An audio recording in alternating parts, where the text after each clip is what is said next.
মাই সান্দারি মুড়ি মাই সান্দারি পৃষ্ঠা তার একটা বই আছে বেলায়েতে মোল্লানা 58 পৃষ্ঠার মধ্যে লিখেছে পীর খোদা পীর নবী সেই মাই সান্দারি পীরদেরকে আপনারা বিরাট বড় বড় আল্লাহ ওয়ালা মনে করেন করতে পারেন এটা আপনার ব্যক্তিগত ব্যাপার কিন্তু যেই পীরের দরবার থেকে পীরকে খোদা মনে করা হয় পীরকে রাসূল মনে করা হয় গোটা দুনিয়া যদি তাকে আল্লাহ ওয়ালা মনে করে আমি বলবো না তার সম্পূর্ণ কাফের। এটা চলে আসল যে মূল উদ্দেশ্য আমার বিশেষ করে আপনাদের এই অঞ্চলে বলার জন্য মূল টার্গেট যেটা সেটা হলো আমার কাছে কয়েকটা বই আছে। একটা বই আছে অখণ্ড লালন সঙ্গীত, সম্পূর্ণ নতুন বিষয়। অখণ্ড লালন সঙ্গীত বাংলাদেশে যত বাউল শিল্পী আছে মুমতাজ আলী থেকে নিয়ে শুরু করে আপনাদের এই অঞ্চলে যত ভক্ত পীর আছে যারা মায়ের প্রতি গান গেয়ে বেড়ায় সবার গুরু হলো লালন। সবার গুরু কি? দেখেন লালনের একটা বই আছে তাদের ভগবানের গান অখণ্ড লালন সঙ্গীত মানে লালনের যত গান আছে সব গান এটার মধ্যে আছে। লালন তার এই বইটা 63 নম্বর পৃষ্ঠার মধ্যে গিয়ে বলছে মুর্শিদ মানে পীর সাহেব। মুর্শিদ মানে কি? আমি কিন্তু পীর বিরোধী না, আল্লাহর কসম। আমার পীর ছিলেন কায়েদ আল্লাহ জুনায়েদ বাবুল রহিমাহুল্লাহ, আমার বর্তমান পীর মুফতি আব্দুল কাসিম আহমদ বারাকাতুহু। আমরা পীর বিরোধী না, যাদেরকে আপনারা বলেন পীর বিরোধী আমরা তারা না। কিন্তু আমার প্রশ্ন হলো আমি আমার পীরকে মানি ততক্ষণ আমার পীর কোরআন সুন্নাহ মানবে যতক্ষণ। আমার পীর যদি কোরআন সুন্নাহর বাইরে আমাকে কোনো সবক দেয়, কোরআন সুন্নাহর বিরুদ্ধে যদি কোনো সবক দেয়, আমার পীরকে আমি পীর ধরি কিভাবে আল্লাহকে পাওয়া যায় পরামর্শের জন্য। আমার পীর যদি আল্লাহ থেকে আলাদা করে দেয় ওটা পীর হতে পারে না। দেখেন লালন ফকির তার গানের মধ্যে বলেছে সেই মোর্শেদ মানে যিনি বিশ্বাস সেই তো রাসূল। কাদিয়ানী দাবি করেছিল যে সে নবী। লালন ফকির কয় যিনি পীর যিনি মোর্শেদ সেই তো রাসূল, ইহাতে নাই কোনো ভুল, খোদাও সে হয়। যিনি পীর তিনি খোদা তিনি রাসূল। মুসলমান না বেঈমান? বলে মুসলমান না বেঈমান? শুধু তাই নয়, এই বইটা 82 থেকে 83 নম্বর পৃষ্ঠার মধ্যে যদি আপনি পড়েন দেখেন সে লিখতেছে সাইজি লালনের দিব্য দৃষ্টিতে মোর্শেদ রাসূল আল্লাহ একই অখণ্ড মহাসত্তার বিকাশ তথা ওয়াহদাত বিজ্ঞান। সর্বেশ্বরবাদের একেশ্বরবাদের মানেও তাই। মানে এই কথা বলতেছে অখণ্ড ওয়াহদানিয়াত, এটা আরবি শব্দ ওয়াহদানিয়াত। অখণ্ড মানে টুকরা টুকরা না, এক খণ্ড নাই। অখণ্ড ওয়াহদানিয়াত মানে এক আল্লাহই মূলত নবী এবং পীর। মুসলমান না বেঈমান? বলেন মুসলমান না বেঈমান? আরেকটা প্রমাণ দেন। লালন ফকির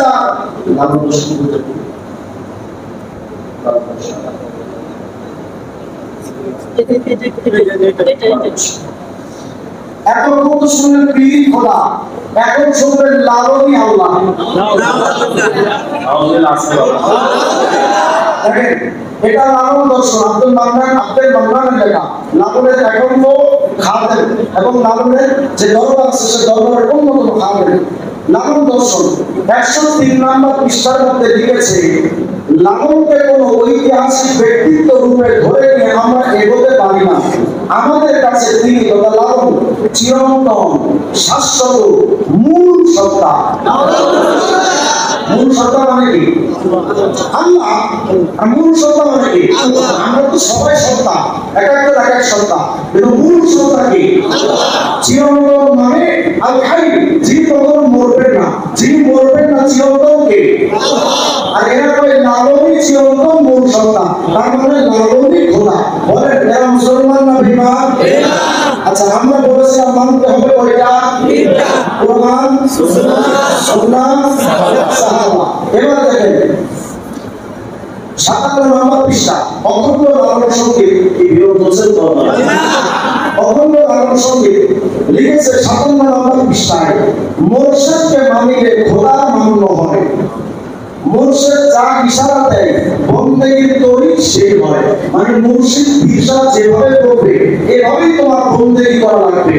আমরা বলি বন্দেগীর তরিকা হলো কোরআন সুন্নাহ সাহাবা, এরা বলে বন্দেগীর তরিকা মুর্শিদ বিশ্বাস যেটা বলবে সেটা।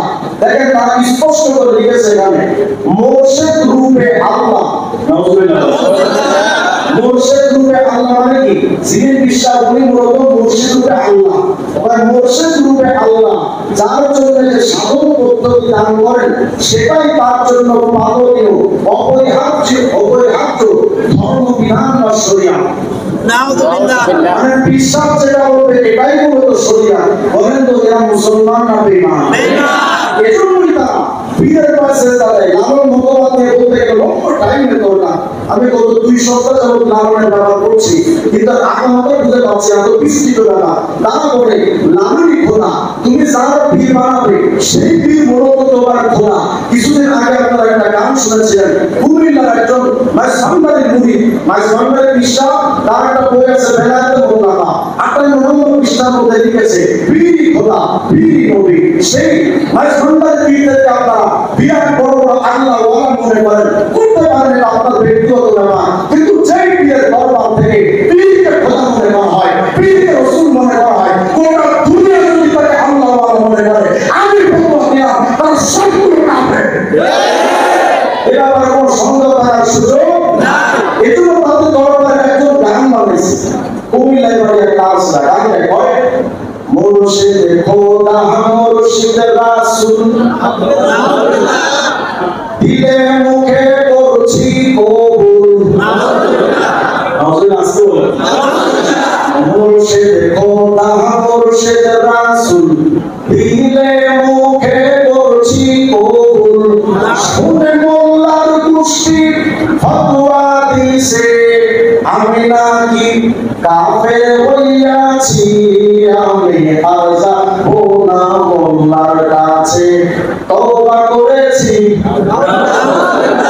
উনি খাঁটি যে তওবা করছে, আলেমদের কাছে যাবে না। কি ব্যাপার, আলেমদের কাছে যাবে না কেন? ওরা আমাকে কাফের কয়, কেন কাফের কয়? আমি বলছিলাম পীরই খোদা, পীরই রাসূল, এতটুকু বলছি, আর আলেমরা আমাকে কাফের কয়। আমার সামনে তুই তো পীরকে খোদা মনে করবি, রাসূল মনে করবি, আলেমরা তোমাকে কাফের বলবে না, আব্দুল কাদের জিলানী বলবে। এটা আমি আলেমদের কাছে যাব না, সুস্পষ্ট বলি, স্পষ্ট ভাষায় বলি, শুনো আলেমদের কাছে যাওয়ার জন্য ভাগ্য লাগে। হারামজাদাদের কপালে কোনদিন আলেমদের সোহবত নসিব হয় না। কয় পীরই খোদা, এরা গান বানাইছে পীরের পায়ে সেজদা দাও, সেজদা দিবেন কারে? এরা গান বানায় কয় মুরিদ হইয়া যাও তুমি কামেল পীরের হাতে, নামাজ আদায় করো যায়া একলা এক জায়গাতে। নামাজ পড়বেন একা একা না জামাতে? আরে কয় একলা এক জায়গাতে। আরে মুরিদ হইয়া যাও তুমি কামেল পীরের হাতে, নামাজ আদায় করো যায়া একলা এক জায়গাতে। আরে রুকুর আগে সিজদা, সিজদা আগে না রুকু আগে? আরে না কয় রুকুর আগে সিজদা দিয়া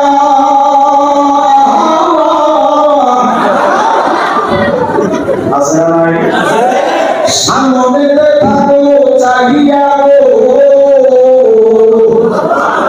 তোমার মুর্শিদ আছে আপন হাতে, আসামে সুরাতে তার কাবাতে থাকে পরোয়ার। কত সুন্দর গান না? কত মুফতি করেছে, শিরিক করেছে জানেন? কয় তুমি যখন সেজদা দিবা পরোয়ার আল্লাহ তো থাকে কাবায়, আর তুমি যখন সেজদা দিবা তো কল্পনা করবা তোমার পীর তোমার সামনে। পীরের পায়ে যারা সেজদা দেয় বলেন মুমিন মুসলমান না কাফের? সেজদা দিবেন কারে? তোমার বাবার পায়ে সেজদা দেওয়া যাবে না, সেজদা হবে কার? নবীজির পায়ে একদিন এক সাহাবী সেজদা দিলেন, নাম তার সালমান আল ফারসি। সেজদা দিয়েছে, আল্লাহর নবী চিৎকার দিয়ে বলেন লা তাসজুদু ইয়া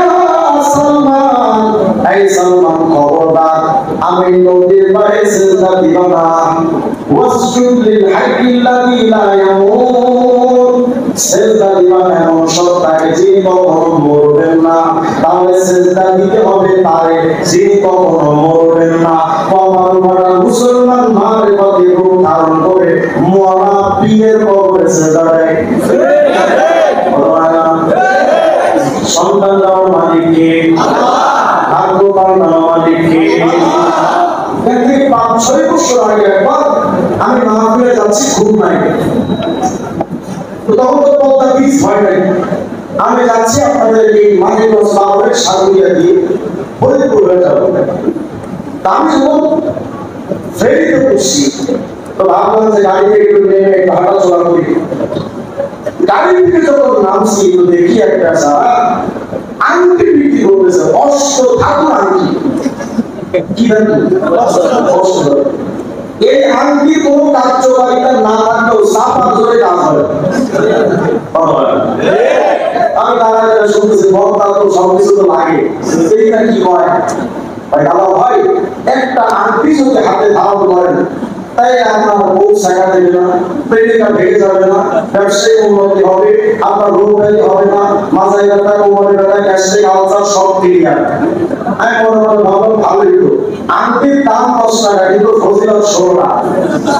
দেখি না কি করে, একটু পরে দাদা ভাই একটা আংটি যদি হাতে ধারণ করেন, নির্বাচন করতে চান, নিশ্চিত জয়যুক্ত হবেন। আমি বললাম দাদা, এই আংটি যদি এত ক্ষমতা থাকতো তাহলে বাংলাদেশের নেতারা হাজুদের আমল দিয়ে ভোট চুরি করতে অসুবিধা হয়।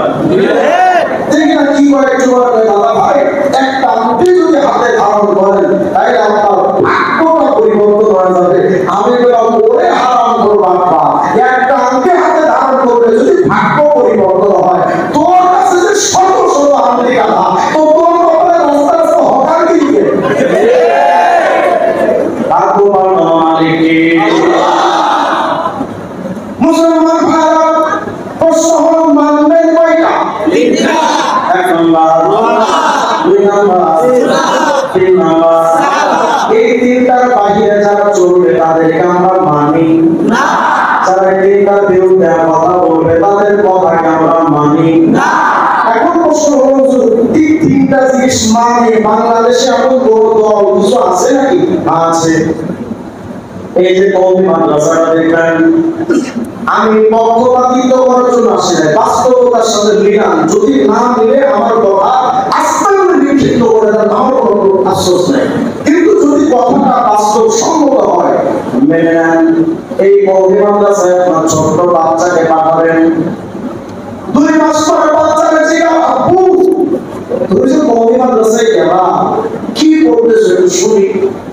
বাচ্চা বলবে, আব্বু হুজুর আমাকে বলেছেন যে কোরআন শরীফ পড়া লাগবে, কোরআন অনুযায়ী নাকি জীবন চালাতে হবে, তো কোরআন তো পড়া লাগবে, তো কোরআন পারি না, এজন্য কোরআন পড়ানোর জন্য শুরুতে লাল গায়রা, আম্মা পাড়া এগুলো হুজুররা পড়াচ্ছে।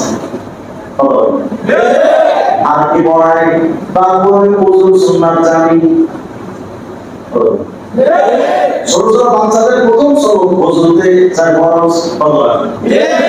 ওযু সুন্নাত এতটা, গোসলের সুন্নাত এতটা, নামাজের সুন্নাত এতটা। এই ছোট্ট মাসুম বাচ্চারা ছোট্টবেলায় এই কওমি মাদ্রাসায় কোরআনের সবক দেয়, সুন্নাতের সবক দেয়। কিন্তু সাহাবায়ে কেরামকে মানতে তো কওমি মাদ্রাসা ওয়ালারা বলে না, বলে না, আর বলে না।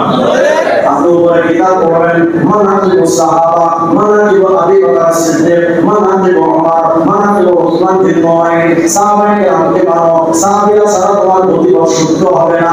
এই কওমি মাদ্রাসায় কুরআন পড়াইলো, নবী সুন্নাত শিখাইলো, সাহাবীদেরকে মানতে বললো।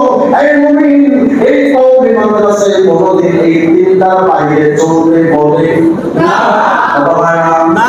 তাহলে বলেন কওমি মাদ্রাসার শিক্ষা দ্বারা হক না বাতিল? বলে বলেন বাতিল। এবার চলেন তবলিগ জামাতে যাই।